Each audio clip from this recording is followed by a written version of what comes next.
This episode contains narratives of rape, murder, and child abuse. Listener discretion is advised.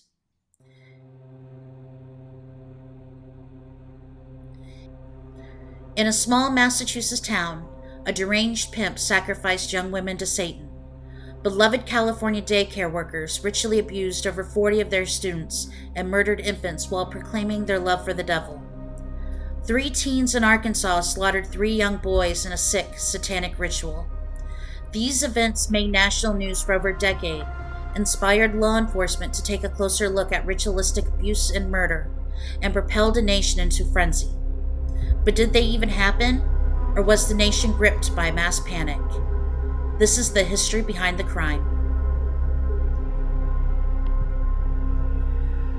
Welcome back to another episode of The History Behind the Crime. I'm Erin Lasley, joined here today by my wonderful fur babies, Amelia and Maggie. Maggie, who is curled very warmly on my lap. We're having a very Pacific Northwest day. It's been raining all week, and so we're just chilling out in the house wearing, or at least I'm wearing, my hoodie and my pajama bottoms. The ladies are just in the buff, so to speak. So for the past couple of weeks, I've been trying to figure out what I was going to do for the second episode. I went through what I call my true crime library, and nothing really inspired me until I was watching an episode of The X-Files, and it's like, I'm going to do that. Not UFOs, not aliens or government conspiracies, but I was watching the episode where high school students start dying, only to find out that a bunch of the teachers are Satanists. And that's when it hit me. I wanted to do the Satanic Panic of the 1980s. And then the other night I was watching the 4th season of Stranger Things, which is really awesome. Can't wait for part 2 to come out. And it also highlighted a lot of the events of the Satanic Panic. So I just knew I was on the right course. Also, while going through this, you might be thinking, wow, a lot of that is still happening today. And you know what? You are not wrong. But that's history. It repeats itself. So this is a recycled panic. And I think I'm going to coin that phrase, recycled panic. So what was the Satanic Panic? And I'm talking about a phenomenon, not the movie. It was a phenomenon that occurred in the 1980s and the 1990s, and it led to over 12,000 cases of satanic ritual abuse. It's today more commonly known as ritual abuse. I remember reading a lot about ritual abuse in some of my psych courses in college because it deals a lot with repressed memories of child abuse. And I want to warn you again, in this episode, I will talk about child abuse, murder, and other crimes. If any of that is a trigger for you, you may want to skip this episode. So what were the origins of the Satanic Panic? This question makes the historian in me just squeal with delight, because I can go back centuries. I mean, all the way back to the Roman times to dissect this big pile of, crap. But I'm not going to bore you with my know-it-all history lecture. I'll subject other people to that. I'll simply point out that there have been multiple instances in history where satanic panic reared its ugly head. You might be more familiar with the Black Death of the 14th century, or the Spanish Inquisition, or multiple witch trials throughout history. During these events, hundreds of thousands of people were tortured or killed because of their supposed love for Satan, or simply by being Jewish or Muslim. But in modern times, we've just simply called them pedophiles and ruined their lives. And I know at this point you're asking me, okay, Erin, but what's the crime we're talking about? Yeah, so there were hundreds. I'm talking about more than a decade filled with supposed satanic crimes that occurred in the US alone. I'm not even going to go into Canada or the UK or Germany or any other country. But before we get into those, I want to tell you about this book that inspired a decade of people freaking the F out. In 1980, Canadian psychiatrist Lawrence Pasner published a book called Michelle Remembers, and it's based on his client Michelle Smith, who later became his wife. During his sessions with Smith, Pastner helped his client recover memories she repressed from childhood. Smith recalled her mother and others subjecting her to satanic ritual abuse starting at the age of 5. She remembered being sexually abused, watching infants being murdered, and she was subjected to an 81-day ceremony where hundreds of people in the town participated in an orgy of abuse and sex and worship to Satan, and even demonstrated their devotion by cutting off their middle fingers. The book was the first modern claim of child abuse linked to satanic rituals, and lots of people in the religious and law enforcement community took notice of the book. I'm not going to bury the lead on this one or wait until the end of the podcast for like the big reveal. The book was eventually discredited by investigators, psychologists, journalists, and authors who could find no one to corroborate Smith's memories. No one could remember Smith being gone from school for an extended amount of time. There wasn't a mass amount of people walking around her hometown with missing middle fingers. And it's also highly unlikely a 5-year-old outwitted a sophisticated cult that managed to keep their secret safe for generations. Oh, and Smith's memories also reflected a lot of popular culture at the time she recovered them. There were some psychologists that even wondered if Smith was the victim of false memory syndrome, which is a traumatic memory that is false, but the person who remembers it wholeheartedly believes it's true. Did Michelle Smith make these memories up? Was she actually a victim of false memory syndrome? Did she and Pastor make it all up to gain some fame or some kind of fortune? Who cares? The point is their book kickstarted a mass panic that ruined the lives of hundreds of people and even sent some to prison and death row. After the publication of Michelle Remembers, people started whispering about satanic altars in the forest and cults looking to kidnap blonde, blue-eyed virgins for sacrifices. And mind you, it's always blonde, blue-eyed virgins, which is why I'm happy I'm a hazel-eyed brunette. How does one book send an entire country into a panic? So guess what? There's even more history behind that. The country had just come out of a decade of mass murder, the golden age of serial killers and cult suicide, and the public was more than willing to latch on to anything sensational that also gave them answers. By the way, I got a lot of information about the background of the Satanic Panic from Jeffrey S. Victor's book, Satanic Panic, The Creation of Contemporary Legend, which I'll post on Instagram. People were still riled up from the Manson family murders, still coming to terms with the existence of serial killers like Bundy, Gacy, and the Zodiac, and were still freaked out by the mass suicides and murders in Jonestown that had just taken place a couple of years before. The book, Michelle Remembers, just demonstrated evil was real and living amongst us all. Anyone, your neighbor, your doctor, your teacher, or that freaky kid down the street that listened to too much Black Sabbath could be a Satanist. At that moment, any murder that was the least bit strange was the work of Satanists, and no child was safe from satanic ritual abuse. So our first crime kind of predates the book, but kicked off the decade of Satanic Panic, and that was the Fall River cult murders. You can actually watch a really cool Epix docuseries about it. These murders took place between October 1979 and February 1980 in Falls River, Massachusetts, which, interestingly enough, was the same town where Lizzie Borden took an axe and, did all that other stuff. But we'll save that for another episode. In October 1979, the body of Doreen Levesque was discovered under the bleachers of a local high school. The 17-year-old sex worker had been tied with fishing line, sexually assaulted with a baseball bat, bludgeoned, and stabbed in the head. A month later, Andre Malteus reported his 19-year-old girlfriend, Barbara Raposa, who was also a mother and sex worker, missing.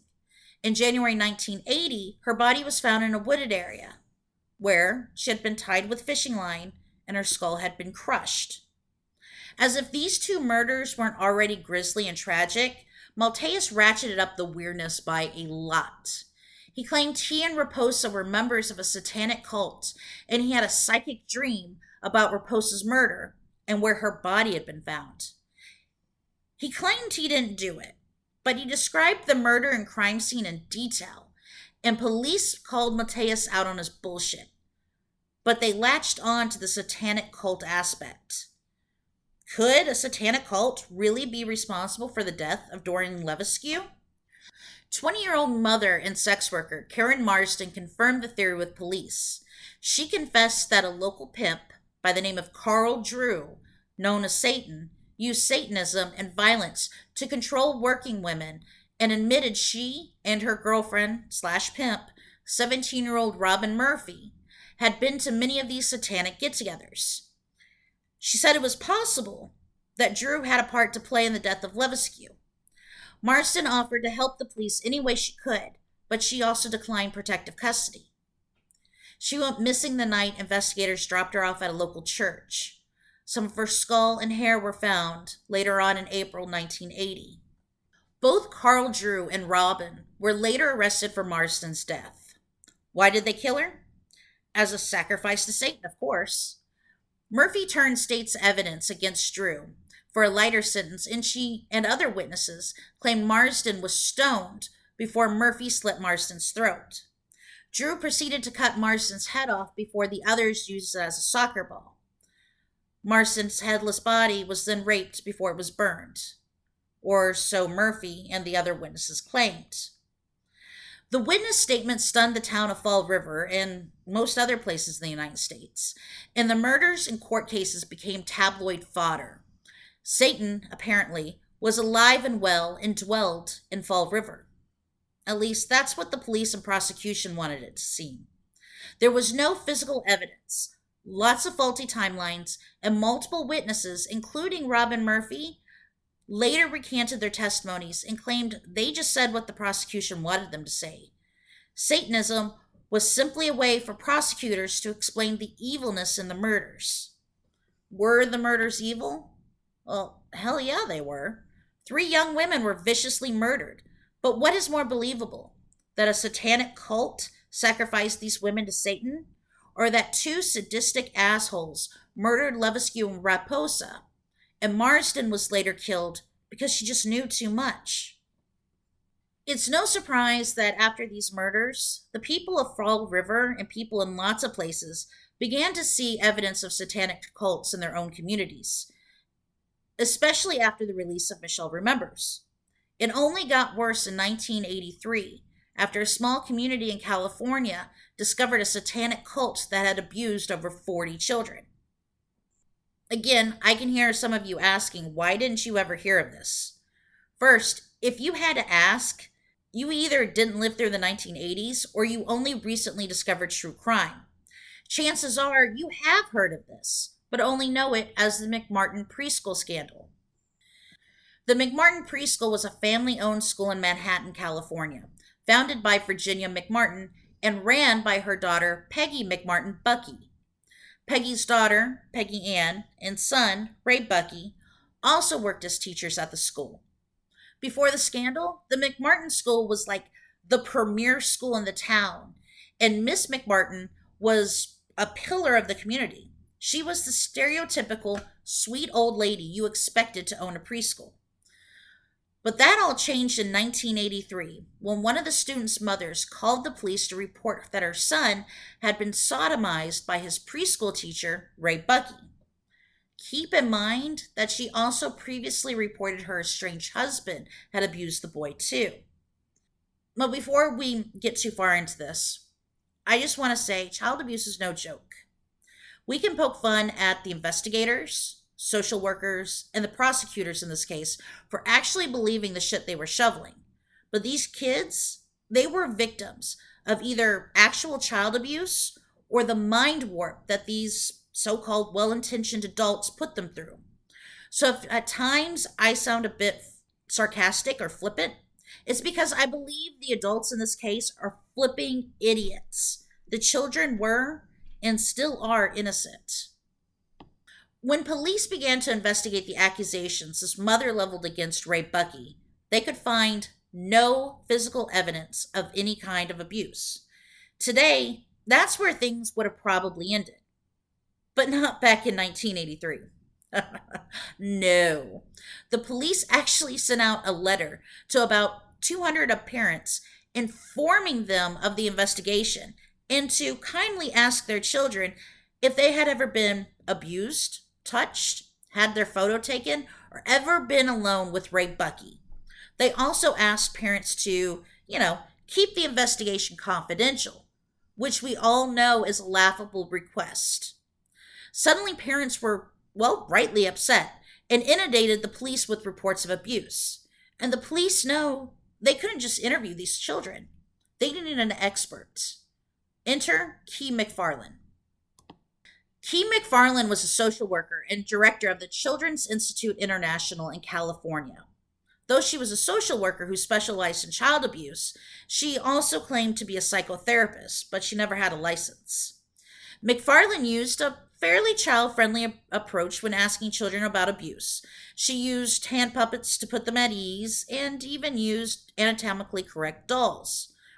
But she also asked a lot of leading questions and reprimanded the children when they denied the abuse, but rewarded them when they claimed they were abused. Out of the 400 children she questioned during the investigation, she claimed 360 of them had been abused by Ray Bucky and other adults at the preschool.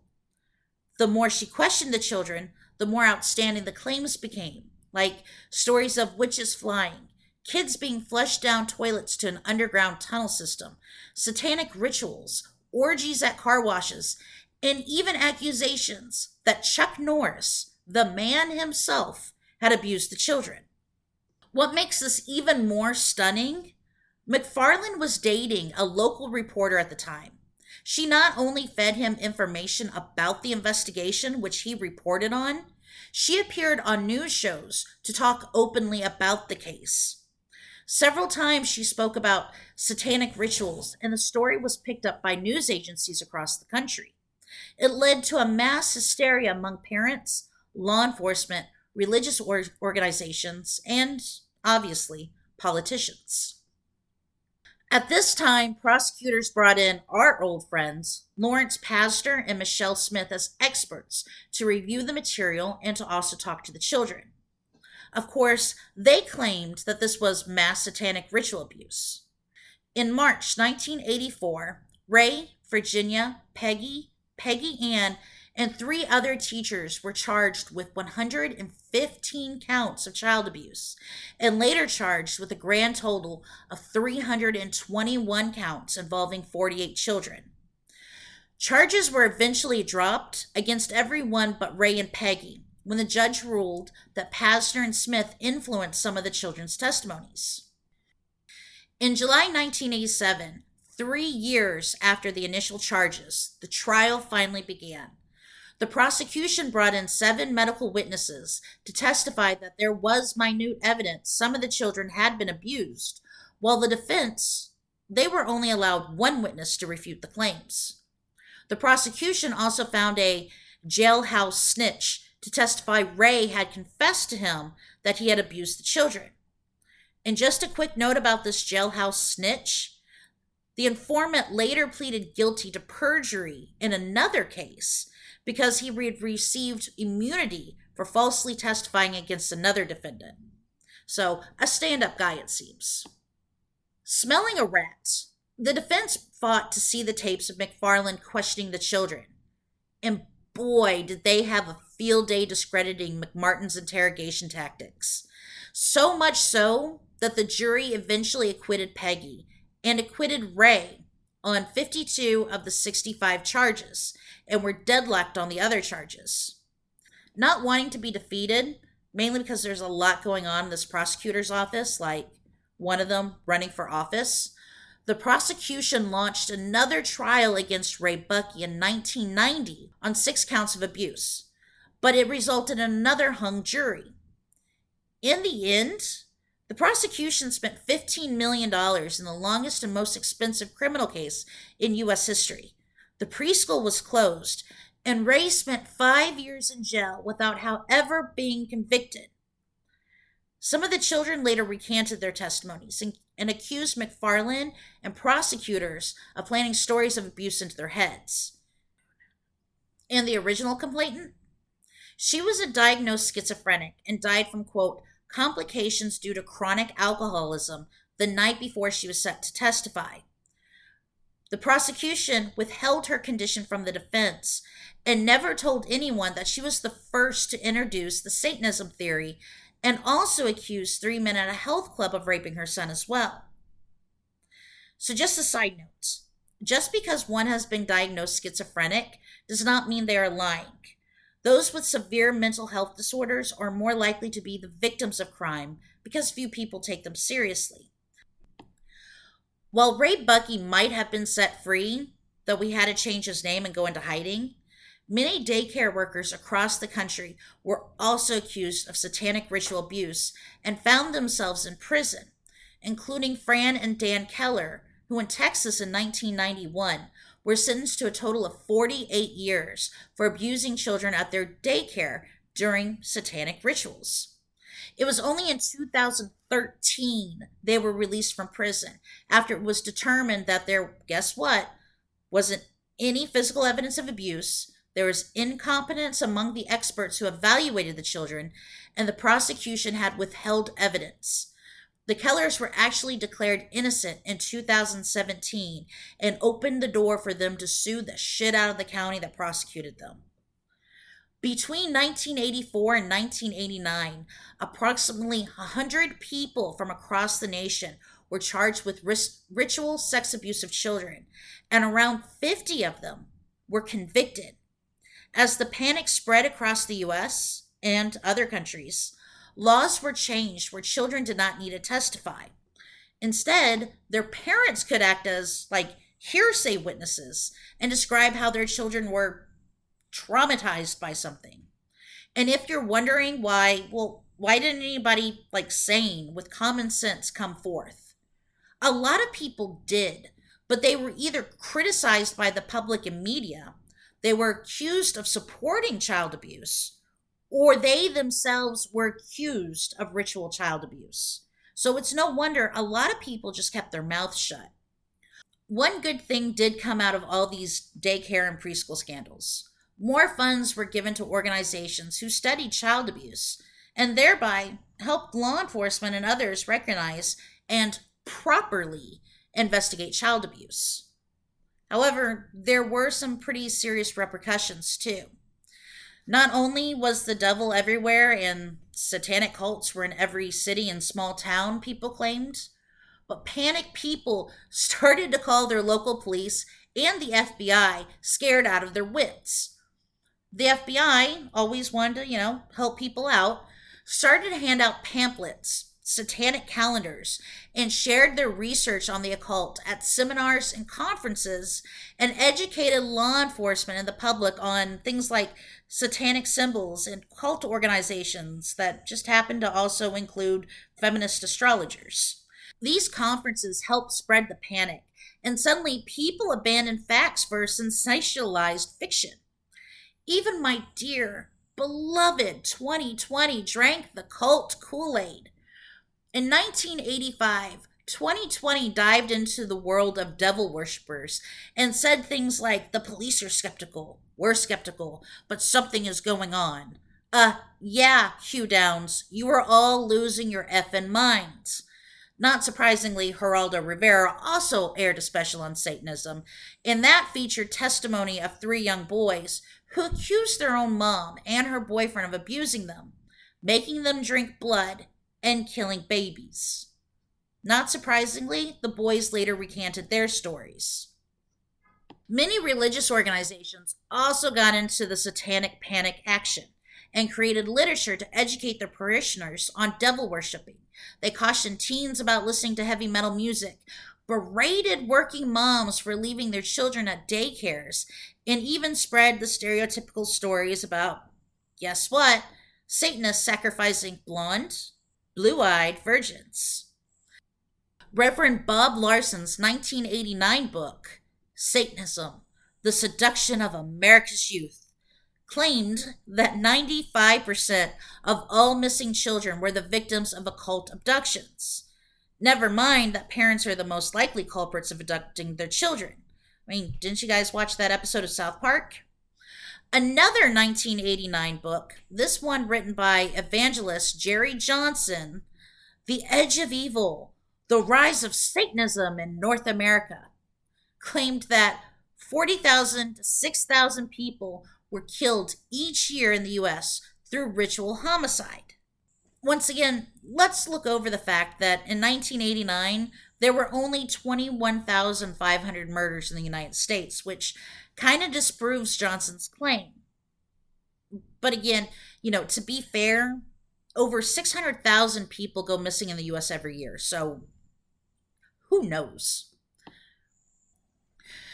The public also started blaming innocuous games such as Dungeons and Dragons of devil worshipping, witchcraft, murder, and claimed D&D encouraged teen suicide. 60 Minutes even aired a show alleging D&D was responsible for 28 murders and suicide, which was never proven.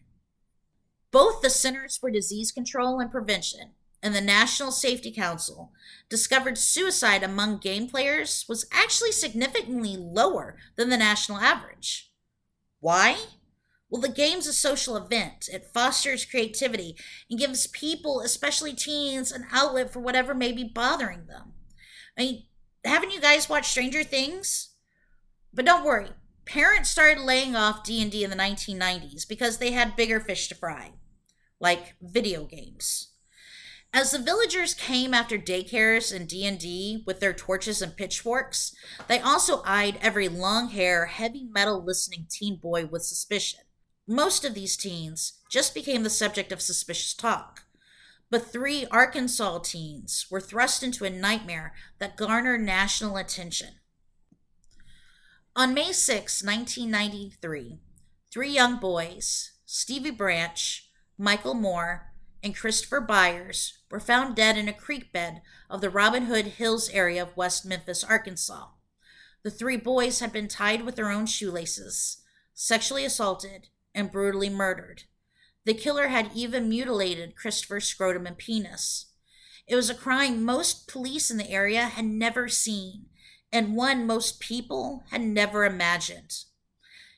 Instantly, police claimed the murders had cult overtones and immediately honed in on Damien Eccles, a local 18-year-old who listened to heavy metal and had an interest in the occult, as well as some psychiatric issues and some minor run-ins with the law in the past. Eccles' psychiatric issues included depression, and he wrote dark poems, wore all black, liked Stephen King books, and had a tattoo on his upper arm. Basically, he was the early 90s goth kid, and if these things are evidence of Satanism and the willingness to kill in the name of Satan, you need to lock my fat ass up right now, because just based on my wardrobe alone, my tats, my reading material, and my propensity to twerk to Rob Zombie's Living Dead Girl. I mean, half the people in Tacoma where I live, it describes half of them. To make matters worse, an eyewitness claimed he saw the murders, and the killers were Satanists who spoke Spanish. The witness's mother claimed she attended Wiccan meetings and orgies with Eccles, and that he was capable of committing the murders. Police questioned Eccles, but he denied having anything to do with the murders, and there was no physical evidence of his involvement. In June, police picked up and interrogated 17-year-old Jesse Miskelly, who knew Eccles by association. Miskelly's IQ was below average, and he could become easily confused.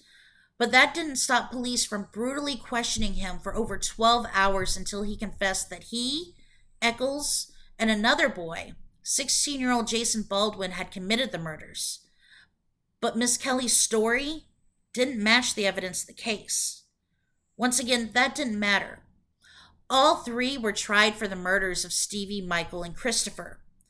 The trials featured expert witnesses in Satanism, and prosecutors hammered in over and over that the boys were Satanists. That was a huge impact on a Southern jury. Miskelly was tried separately, and he was convicted and sentenced to life plus 20 years. Eccles and Baldwin were tried together, and both were convicted. Baldwin received life in prison. Eccles got the death penalty.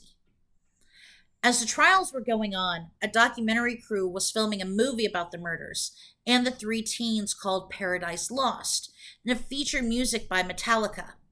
The band and other musicians and celebrities threw their support behind the three teens, and many citizen detectives joined in as well once they saw the gross misconduct lodged against the three teens.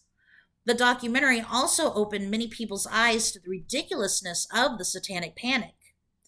The filmmakers later released a sequel in 2000, which followed the appeals of the three men. Miss Kelly and Baldwin were fighting to prove their innocence. Eccles was fighting for his life.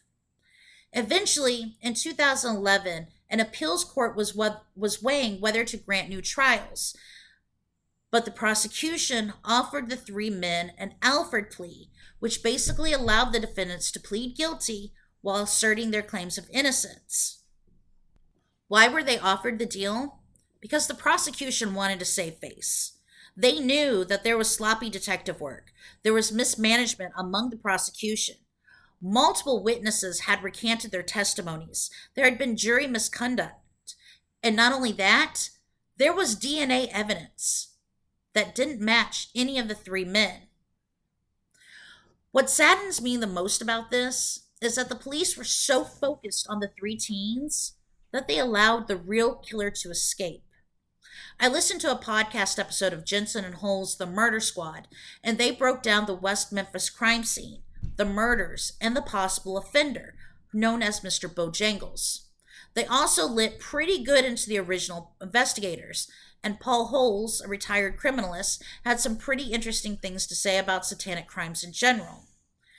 Thankfully, within the last 6 months, the defense lawyers of the three men were finally successful in recovering the original DNA evidence in the case and are now working to get it tested. I'm hoping that within a year, we'll finally have an answer of who killed these three young boys. And by the way, you can watch Paradise Lost and its sequel on HBO. By the mid-1990s, the panic began to subside, and people began to take a hard look at why so many people freaked out. One cause of the mass hysteria, based on my research, could simply be social and economic stress. In the 1980s, guess what? More history. The nation was coming to grips with inflation and high unemployment numbers, and the so-called moral majority were railing about divorce, broken families, welfare queens, and the gay plague, which is called AIDS. People were stressed, and conspiracy theories obviously sounded good because they just wanted simple, easy explanations for complex social problems. It was easy to tap into an old classic conspiracy theory too, and obviously it's an urban legend. Satanic cults are to blame. And you're asking, well, why satanic cults? That one's simple. When you think of Satan, most everybody jumps to the description of a red dude with horns, right? It's the same imagery, pentagrams, and the same definition, evil. Sharing these common ideas makes us feel better and that we're not alone. It also makes it easier for us to point the finger at Satan and other scapegoats instead of blaming complicated economic, social depression, or looking within your own families for abusers or killers. If you want more information about this, I highly recommend reading Jeffrey S. Victor's book. It was superbly researched. And I also found Debbie Nathan's article, The Ritual Sex Abuse Hoax, to be fascinating. Once again, I'll put it all on my Instagram. So about this time, law enforcement also started to relax a little bit. Better research was coming out all the time on child abuse, child abusers, and sadistic killers. From my research, I like to believe that the FBI's Behavioral Analysis Unit, back then known as the Behavioral Science Unit, had a hand in educating their fellow law enforcement brothers and sisters. For example, at the height of the panic, one psychiatric nurse described the ritualistic abuse as the, quote, systematic and repetitive sexual, physical, and psychological abuse of children by adults engaged in cult worship. The purpose of ritualistic abuse is to induce a religious or mystical experience for adult participation. However, by the 1990s, Kenneth Lanning, once the head of the behavioral science unit, preferred not even to use the term and said the following: when a victim describes and an investigation corroborates what sounds like ritualistic activity, several possibilities must be considered. The ritualistic activity may be part of excessive religiosity of a mentally ill psychotic offender. It may be a misunderstood part of sexual ritualism. The ritualistic activity may be incidental to any real abuse, or the offender may be involved in ritualistic activity with a child and also may be abusing of the child, but one may have little or nothing to do with the other. At this point, I don't know if you're throwing things at the speaker either because of the ridiculousness of the panic and it's frustrated the hell out of you, or if you're screaming at me, Erin, evil does exist. Evil does exist. If you've worked in law enforcement or social work or in medical or psychiatric hospitals, you know that there are some truly evil and sick people out there. Not all the satanic shit in the 1980s was because of the panic. Evil does exist.